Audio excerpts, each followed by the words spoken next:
Hello, Richard Amoroso here, member of the Philadelphia Orchestra, coming to you from China. Here's my part one, my journey into bluegrass and learning sort of all the skills that it takes to play bluegrass, something that's very much out of my comfort zone.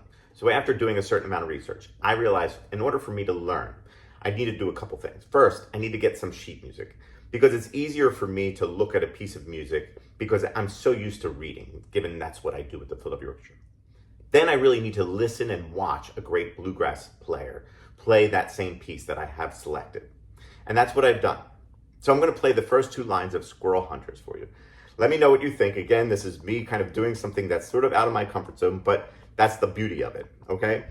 I watched Alex Hargreaves do this, and it's quite amazing, and I'm really touched by the sort of the feel of it and sort of the subtleties of it. There's so much going on there that's so much different than the way that I would play. So here are the first two lines.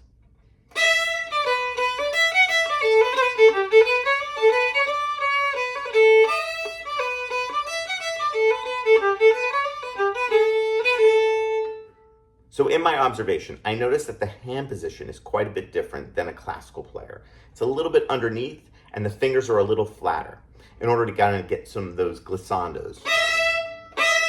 Okay, and they're a little bit slower than sort of what we're used to on classical music. But again, it's fantastic and it's a different way of playing.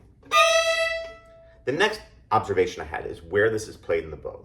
I typically am so used to playing the middle to frog, and a lot of bluegrass is played more in the middle to upper half, and it's done with a lot of flexibility with the right hand, with that sort of swing kind of stroke.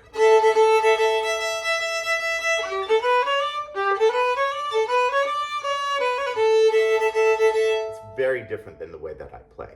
I kind of feel like, again, like a fish out of water, but hopefully this sounds acceptable to you bluegrass aficionados. With all those noted differences, the things that are still in common are the scales and the sort of phrasing, and that's still so important in bluegrass just as much as it is in classical music. So in terms of musicality,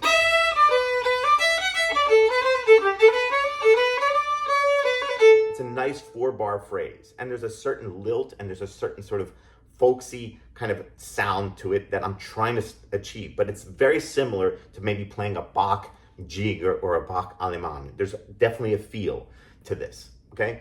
The other commonality is that we're still playing scales, no different than classical music. And in this piece, we're playing A major. Okay, however, there's a different mode, and we're dropping the major 7th down to a minor 7th, creating the Mixolydian mode.